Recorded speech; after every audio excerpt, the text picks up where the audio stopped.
우리가 이제 앞으로 후보들이 서울시장 후보들이 계속 공약을 낼 때 가장 그 공약을 우리가 판단하는 기준으로 아까 교수님이 말씀해주신 님비에 대한 대책이 있냐, 그 다음에 예산 부분에 대해서 얼마나 현실성이 있냐, 두 가지 기준을 갖고 보면 되겠네요. 맞습니다. 예. 또 우리 시장에서 봤을 때는 어떤 기준을 또 추가한다면 어떤 게 있을까요? 뭐 아까 용산 얘기 나왔었지만 그게 네. 이제 이분은 이제 공급도 조금 신경 쓴다고 공급을 말씀하신 많이 신경 것처럼 쓰시려고 하는 것 같아요.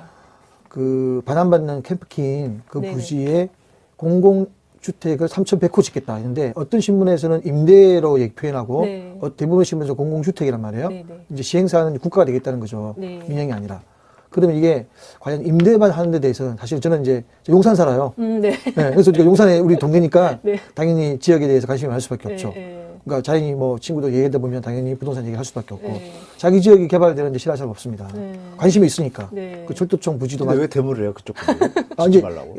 이게 좋은 게 들어가네, 그죠? 네. 소위 말하면 좋은 게 들어가. 그게 약간 임대 아파트 말고. 초구청 무슨 뭐 이제 삐까 번쩍한 이런 게 네. 들어오면 좋지. 네. 임대를 하지 마라. 임대에 대한 아니 선입견이 있는 것 나라의 같아요. 세금인 저도 내는 국민의 세금을 하는데 그걸 왜 그쪽 그러니까 이제 분들이 이게 그 원래 이제 주인 마음대로 하는 거 아닙니까? 사유재산제에서는 그러니까요. 국가 땅을 국가 마음대로 하는 거는 그렇죠. 그건 당연한 거예요. 네. 자기 땅은 국가가 국가 땅을 마음대로 하는 걸 왜 옆에 산다는 이유 때문에 반대할 수가 없어요.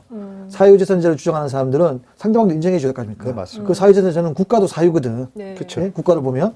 그런데 이제 영향을 받는다. 그죠? 님대상 비슷한 거예요. 그렇죠. 좋은 건 받고 조금 불필요한 건 안 받겠다. 네. 좀 이렇게 지양해야 될 문제지만 네. 어쨌든 그 용산 그 캠프킨 부지를 저는 그렇게 생각하면 좋겠어요. 그래서 이게 한쪽을 너무 지금 이렇게 일방적으로 하는 것도 쉽지 않고 하는데 네. 저는 우리 올림픽 선수촌이나 네. 아시안게임 선수촌 네. 지금 그 두 지역이 송파, 강동에서 엄청나게 좋은 위치고 그렇죠. 그 선호하거든요. 네. 오래됐지만 네. 이게 임대는 처음에 가요.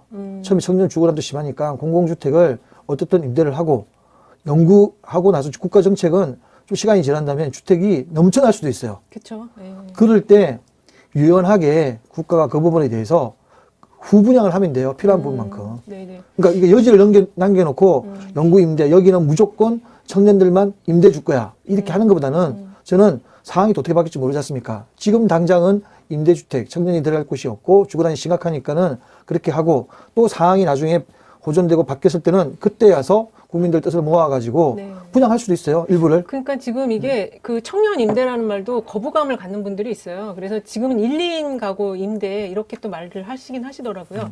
그 사실은 이게 용산을 그게 우리가 염두에 두고 이야기한 건 아니었는데 그리고 그 우상호 의원님도 출사표 낼 때 용산이라는 지역을 특정하거나 이러지는 않았거든요. 근데 저희가 이제 추측해 보건데 여기가 아닐까. 그리고 그 한강변을 계속 야권 후보들도 이야기를 하다 보니까 용산 지역을 좀 다시 이제 들여다볼 수밖에 없게 됐는데 사실 지금 이 용산이 마용성이라고 그래가지고 강남을 대체하는 그 지역으로 지금 뜨고 있더라고요. 그리고 아까 그 말씀하신 캠프킴 그 잠깐 그 지도를 한번 보여주시겠어요? 용산의 지도를요?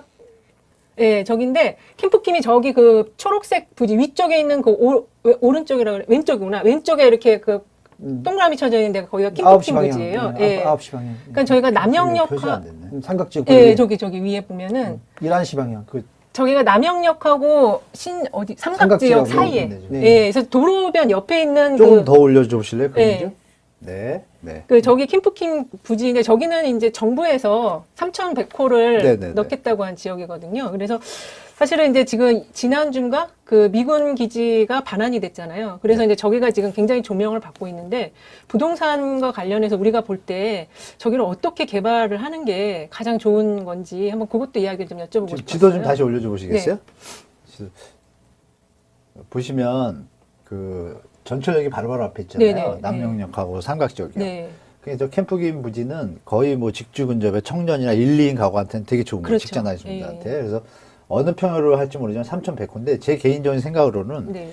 뒤에가 공원이잖아요. 네. 그리고 저 위에 보시면 네모난 저 하얀 거 맨 위에요. 네. 보시면 미 대사관 청사하고 미 대사관 그게 있어요. 아, 부지 입지할 지금 소장님 말씀처럼 네. 네. 저기도 같이 지면 안 되나요? 아, 저기도 저거 지금 건물이 공공임대가? 있거든요? 아, 네. 그냥 허물고 지었다가 아까 네. 말씀처럼 진짜 인구가 줄고 그럴 때 다시 공원을 해도 되잖아요. 결국은 그쵸. 지금 공원 하나 그때 지금 필요한 게 뭐예요?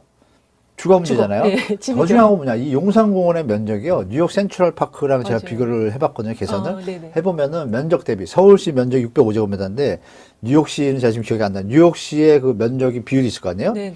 제가 나중에 보도 올릴 텐데 네. 그 면적에 비교하면요 33%가 많아요.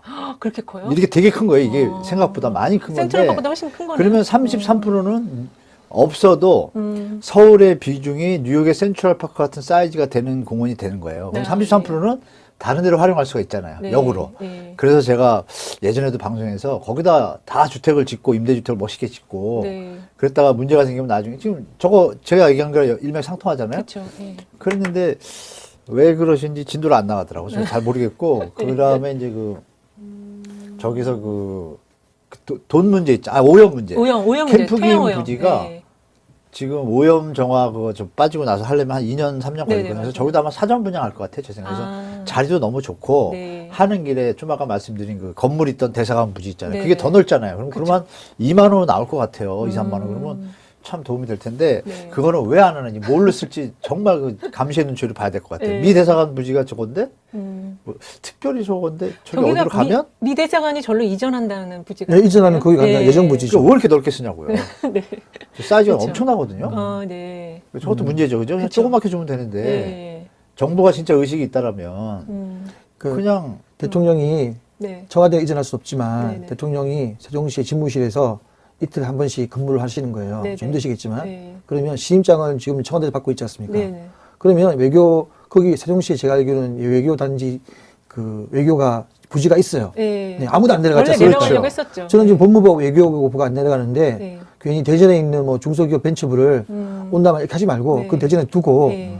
법무부 외교부를 그건 행정기관 아닙니까? 네. 내려가면 되죠. 그렇죠. 네. 그 내려가면 그러니까 대통령이 좀 문제 소소수모해서 이틀 정도만 그냥 근무하시는 거예요. 지방도 초도 순시가지 않습니까? 네. 옛날에는 제 기억에는 그냥 하룻밤 주무시는 것도 되게 많았었어요. 네. 대통령들이 지역에 내려가면. 네. 그럼 지역에는 엄청난 활성화가 돼요. 화재도 되고. 요즘 교통이 좋으니까는 잠깐 갔다 오시니까 간지도 몰라.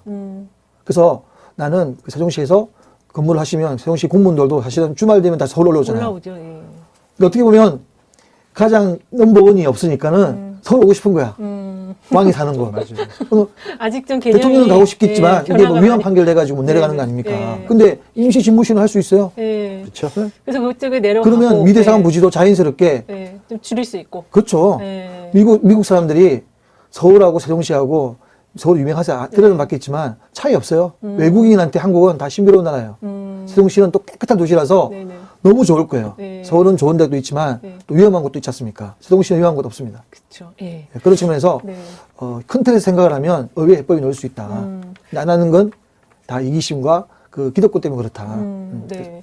지금 이제 용산 관련한 이야기를 하다 보니까 이제 교수님은 그 캠프키만 하지 말고 그 위에 부지도 좀 더 해서 공공임대 땅으로 더 돼 넣자. 있잖아요. 네네. 대지로 네. 돼 있으니까. 예. 그걸 뭘 더 넣자는 의견을 내주셨는데요. 했다가 그죠? 했다가 돌려주든지 공원 주든지 국가 소유는 할 수 있죠. 예, 그렇게. 예. 예. 근데 그랬으면 좋겠다 이거죠. 그렇죠. 근데 요새 그 용산이 거의 천지개벽할 수준으로 엄청 많은 빌딩이나 이런 게 들어서고 있잖아요. 거기 공공 임대를 만약에 넣는다고 하면 소장님 보시기에는 어떤 식으로 넣는 게 좋을까요? 그러니까 약간 지금, 지금 용산 쪽은 용산뿐 아니고 제가 고층으로 막 며칠 짓더라고요. 전에 강남을 가다가 신호등이 대기해서 이게 좀 이렇게 멈춰서잖아요. 네네. 주변 강남 논현역, 신혼역 사거리인데 청년 임대주택을 짓고 있더라고요. 그 맞아요. 도심 한가운데. 맞아요. 르네상스. 깜짝 놀랐어요. 네. 르네상스 건너편에. 네네. 그 속으로- 왜 놀라세요? 아니 저는 이 금사라기 땅에 그 청년 임대주택이라고 네. 그 최신식 그러니까. 건물을 짓고 있는 거 보니까 야 이게 근데 그게 짓는다고 반대를 저는 해본 적이 못 들어봤거든요. 왜냐하면 그 반대는 주변이 주거가 없어요. 다 상업용 건물들이 있기 때문에 맞습니다. 주민들이 반대를 안 하는 거야. 아, 당연하죠. 희한하게. 예, 그러니까 예. 역발상으로 아까 말한 저 캠프킹 같은 경우에 주변에 철길 건너서는 아파트가 있어요. 예, 맞아요. 건너편은 미군기지고 예. 그리고 고가도로고 예. 서울역이고 예. 주민들이 별로 없어요. 반대할 맞아요. 사람이 없네. 반대 사람 반대를 내 집에서 뭐 일조권이다 뭔가 해야지 시비를 거는데 네. 떨어져 있으니까는 전혀 문제 반대 못 하는 거예요. 그래서 그 말씀하신 것처럼 이 민원, 네네. 님비 현상 때문에 또 표가 중요하잖아요. 그쵸. 정치인들은 항상 그 표 때문에 결국은 길이 막 중간에 가야 될 길도 못 가고 하는데 그런 님비 현상을 줄일 수 있는 객관적으로 그런 지역을 골라서 네. 정책을 시행하면 뭐든지 하나 시작해라. 시작하고 나서 가야 되지. 맨날 책상 앉아서 말만 하다가 시작을 못 하는 거는 안 하니만 못하다. 이런 생각을 해봅니다. 그 제가 그 대통령님 그 행복주택단지 방문하셨을 때 그 층고가 5층 정도밖에 안 되는 걸로 네, 더 봤거든요. 높여도 되는데 조심하고 있는 거예요. 아, 그거 왜 그런 거죠? 더 높여서 좀 워낙 더 저 뒷다리 하면 안 되나? 튼 저 이상한 사람들이 많으니까 아, 조심하시는 것 같아요. 제 생각에 아. 고밀도를 주면 왜 그것만 주냐 또 네. 지역 주민 비판 나오니까 조심조심 하고 있어요 지금 제가. 거기가 그 행복주택 단지가 거기 행복주택 단지는 낮고요. 그 바로 뒤에가 아파트가 고층이 쫙 있더라고요. 그래서 왜 저렇게 지었을까 생각도 들었는데 용산에 만약에 공공임대가 들어간다면 층고가 어떻게 들어갈 수 저 있을까요? 캠프인 부지는 좀 덜합니다. 왜냐하면 뒤에 전북 방향이기 때문에 네네. 그 일조권 해치는 데가 지금 대상 주거지역이 별로 없어요. 그렇죠. 다세대 그쪽인데 좀 거리 뛰고 충분한 공간이 나와서 짓는데 전혀 문제 저 없는. 55층으로 짓는다고 얘기 나왔던데요. 어떤 아, 신문에서는. 네네. 55층. 네네네. 15층? 55층. 너무 높은 거 아닌가요? 55층. 55층 확실해? 네, 고밀도로 개발하겠다. 그렇게 신문에 이제 다 이렇게 캠프 규모요? 네네. 아 용산을 용 캠프 규모. 캠프 키을 55쪽 고밀도로 하겠다. 너무 그건 높은 반대입니다, 거. 저 개인이. 네. 그때 교수님 얘기 30층 이상으로 안 짓는 게 아 좋다고 그거 얘기하셨어요. 나중에 역풍 맞아요. 100%예요 제가 볼 때. 그저 쓸데없는 분이 그거 55층 얘기하시는 제 개인적인 생각이에요. 아, 네네. 상식으로 생각해보세요. 조망은 좋지. 잘 때 건물 그 55층이면 한 2m에서 3m 왔다 갔다 해야 돼요. 네. 그거 뭐 데이터에서 다 나와 있고 거기 만약에 신혼부부가 살았는데 임신 유산되는 거 한 3번 터져봐요. 아, 그럴 작살나는 수도 거예요. 있군요. 그거. 작살은 표현이 좀 전문 용어는 아닌데 그거 진짜 역풍 맞습니다. 제가 볼 땐 아, 상가는 그러니까 업무 시설은 갔다가 네. 집에 가서 자면 되니까 좋은데 네. 그런 건 좀 고려해 봐야 되지 않나. 지금 뭐 트럼프고 뭐고 외국의 부자들 다 어디 살아요? 다 그렇죠. 1, 2층에 네네, 살잖아요. 맞아요. 고층에 안 살아요. 이제 55층을 짓더라도 이제 롯데타워를 보면 시그니엘 같은데. 이게 상층부를 상업 공간을 배치해요. 예, 예. 그러니까 저층부는 그냥 근린 상가를 두고 3층부터 한 20층은 주거 부분을 두고 오피스텔. 아니, 복합 개발을 네. 말씀하시는 그다음에 거구나. 초고층 위에는 이제 상업시설 넣죠. 아, 사무실이나 복합 이런 데. 개발은 가능하지. 그렇게 해서 왜냐하면 이제 위로 갈수록 임대료도 비쌉니다. 그쵸. 희한하게 잘 모르겠지만 그렇게 해서 하더라고요. 아, 그런 식의 잘 되길 바랍니다. 예. 그런 식으로 공공임대가 공공임대가 저기 들어온다면은 상당히 새로운 개념일 것 같은데요. 저는 별로. 아니 이영호 의원이 얘기한 게 네. 그 뭐 다 그거 하니까 80층 지어가지고 네네네, 주거, 그죠. 직장, 문화 예, 다 그 개념 의료, 아니에요. 예. 한 곳에 단시부 넣겠다. 네네. 근데 그걸 이제 민간이 하면 문제가 되는 거죠. 왜냐하면 민간이 하게 되면 자, 민간이 들어갈 때는 돈이 되면 들어가잖아요. 네. 사회적 비용은 별로 안 따질 거라고. 근데 공공은 사회적 비용을 따져야 될 거 아닙니까? 네, 주변도 따지고 네. 따졌을 때 어느 정도 득이 있으면 네. 공공의 이익이 있으면 해야 되는 게 이제 공공의 특징이다 보니까 네.